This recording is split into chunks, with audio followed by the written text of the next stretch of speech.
How does ID-free differ from contextual solutions? So ID-free differs from contextual in the sense that we're not looking at just the content and the context of a page. We're looking further than that. So we're really understanding the behaviors of an audience across all of the internet and their sequencing between websites.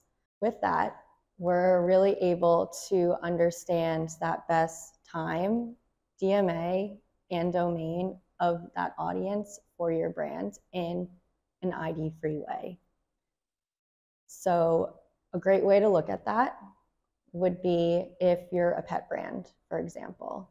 You're in a contextual buy, you're going to be on all of those pet websites. Obviously, you want to reach them then. But what's great about ID-free is that we're really able to understand that there's additional sites that people are going to be on that are still relevant to your brand. So an example would be for this pet brand, maybe we find that parenting websites are just as important.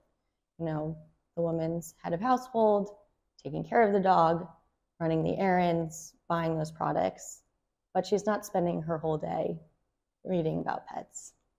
So I think that's a great value add for ID-free and something extremely important that differs from contextual. An additional value add, I would say, with it is obviously we can reach more sites, and that at scale, which contextual can't always add that to your campaign. So ID-free has that opportunity. What's even better is that we haven't seen a drop off in performance with our ID-free products. So you're not only getting scale, you're also maintaining performance that you would with your ID-based audiences.